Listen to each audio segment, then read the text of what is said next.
Let me know if you have understood. What do you understand by this?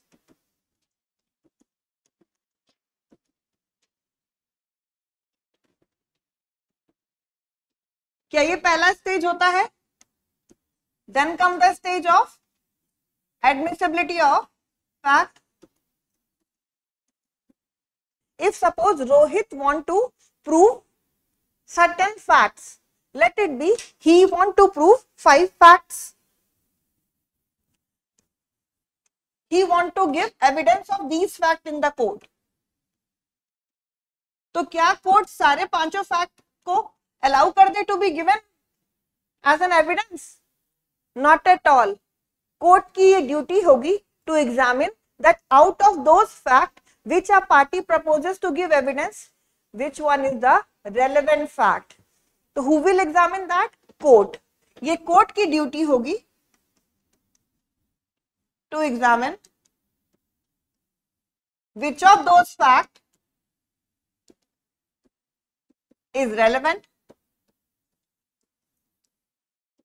RF stand for relevant fact. और ये कहाँ लिखा है? That is being mentioned in section 136 and the corresponding section 141 of the BSA. And moreover, court अपनी इस duty को exercise करने के लिए किसके ऊपर बर्डन ऑफ प्रूफ लगाती है? पार्टी के ऊपर. It means burden of proof will be on Rohit to prove that these facts are relevant.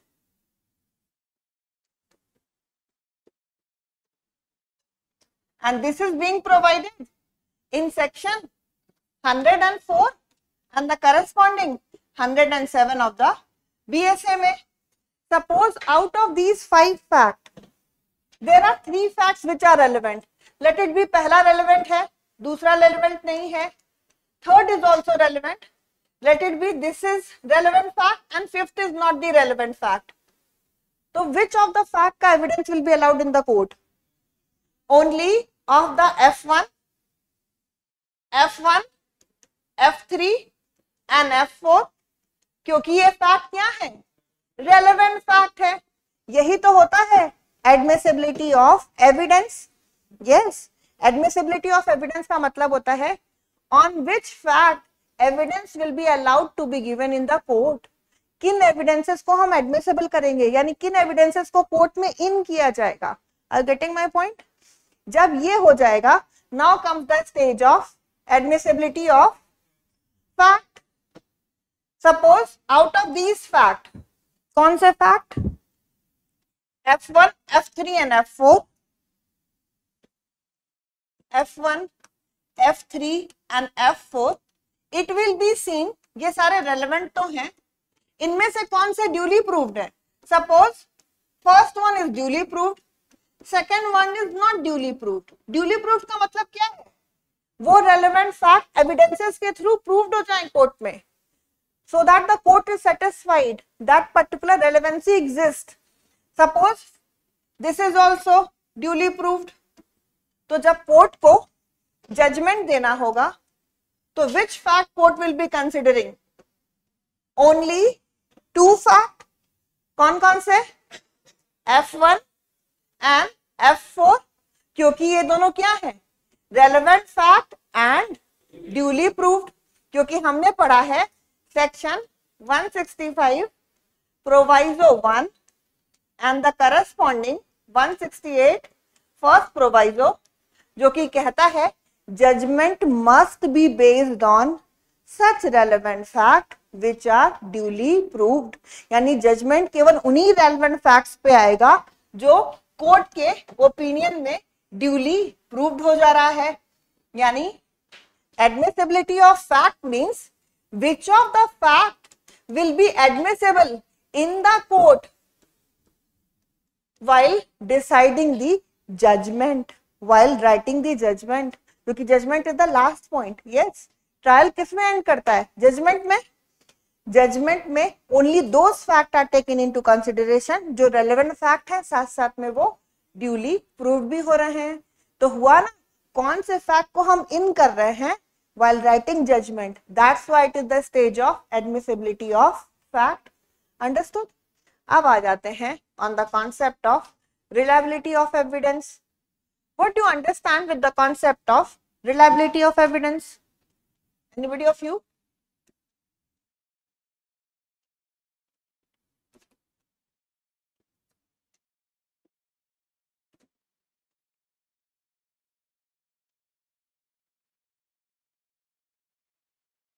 ये वर्ड रिलायबल तो आप सबने सुना होगा. रिलायबल मतलब क्या होता है? वी से ना दिस इज रिलायबल, हम इस पे रिलाई कर सकते हैं. The word reliable means trustworthy, जिस पे हम रिलाई कर सकते हैं. इसका मतलब जिस पे हम बिलीव कर सकते हैं. तो रिलायबल जो इंग्लिश वर्ड है वही मतलब है यहाँ पर reliability of evidence. It means how much the court will be relying on that particular evidence. ये तो हमने पढ़ लिया कि रेलेवेंट फैक्ट का एविडेंस देने दिया जाएगा. उन रेलेवेंट फैक्ट में से ड्यूली प्रूव्ड वाले को जजमेंट लिखते वक्त कंसीडर किया जाएगा. यस, रेलेवेंट होंगे कैसे फैक्ट? इसके बाद will be reading part of same transaction है कि ओकेजन है कि अपॉर्चुनिटी है कि डाइंग डिक्लेरेशन है कि प्रीवियस जजमेंट है. But how much the court should be relying on that particular evidence. Court कितना रिलाई करे? क्या पूरा मान ले या आउटराइटली रिजेक्ट करे या पार्शली कंसीडर करे और पार्शली रिजेक्ट करे? यही होता है concept of reliability of evidence. Do you know there is no direct provision in the Indian Evidence Act and BSA which talks about reliability of evidence, but we have the concept of cross examination. जैसे हम सब why we people are reading examination purpose के लिए, वैसे witness का भी examination होता है. There are 3 examination of the witness. One is, पहला कौन सा होता है? Yes, the first examination is the examination in chief. The second is cross examination, and after cross examination comes the stage of re-examination. Out of these, which one is mandatory? कौन सा compulsory है? Any idea? Yes. Mixed up answer is coming. It is only the examination in chief जो कि mandatory होता है. This is mandatory.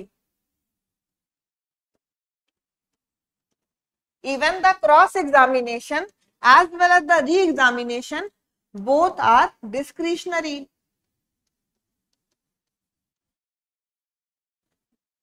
Cross examination किसकी right होती है? Right of the adverse party. Yes, जैसे क्रॉस एफआईआर, क्रॉस ऑफर.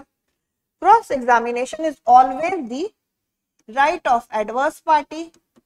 तो adverse party के डिस्क्रिशन पे डिपेंड करता है कि वो क्रॉस एग्जामिनेशन करे या ना करे. एग्जामिनेशन इन चीफ और री एग्जामिनेशन दोनों वही करेगा जिस पार्टी ने अपना विटनेस बुलाया है. Both will be done by the same party who has called such witness. Examination in chief and re-examination will be done by the party who has called such witness. अभी मैं आपको examination नहीं पढ़ा रही हूँ, ये इंडिपेंडेंट टॉपिक होगा. अभी बस पढ़ रहे हैं with respect to reliability, who has called such witness.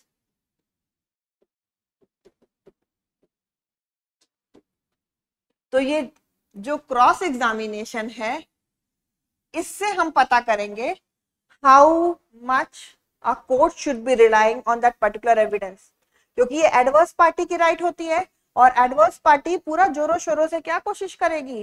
To discredit the witness. Yes, क्योंकि एडवर्स पार्टी तो यही चाहेगी ना कि he will win the case, not the other side. तो कैसे वो केस जीतेगी? By showing that the witnesses with the other party is producing is not trustworthy, so that court उस पर ना रिलाई करे. तो concept of cross examination give us the insight of reliability of evidence. ठीक है, लेकिन cross examination तो party की राइट है, एडवर्स पार्टी की राइट है. डू यू नो कोर्ट के पास भी पावर होती है to ask question and court has the wide power. Witnesses से क्वेश्चन अगर पार्टी पूछती है तो ओनली ऑन रेलेवेंट फैक्ट, लेकिन अगर कोर्ट क्वेश्चन पूछती है तो even on irrelevant fact question can be asked by the court. So even though direct provision is not there regarding reliability of evidence, but the concept of cross examination and the judge power to put question gives the insight to the court कि एक evidence पे कितना rely किया जाए. तो reliability का evidence का मतलब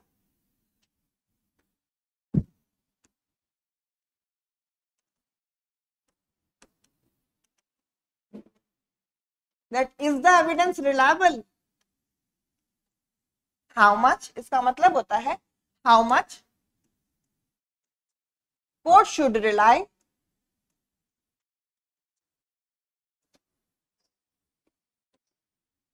on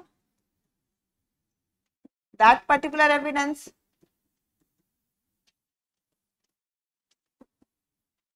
It means, is that evidence reliable? Is it trustworthy? Reliability means trustworthiness.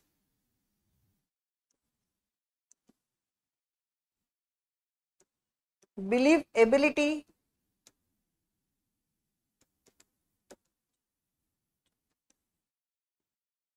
Believability.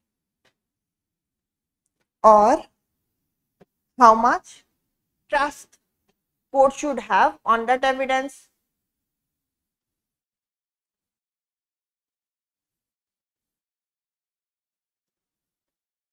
How much to trust on that evidence.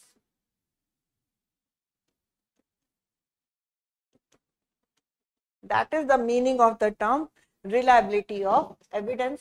क्या उस पर रिलाई करें, क्या उसमें कुछ ट्रस्टवर्दीनेस है, क्या वो ऐसा है कि we can believe on it and act upon it, whether trust can be made on such evidence and decision could be taken or not.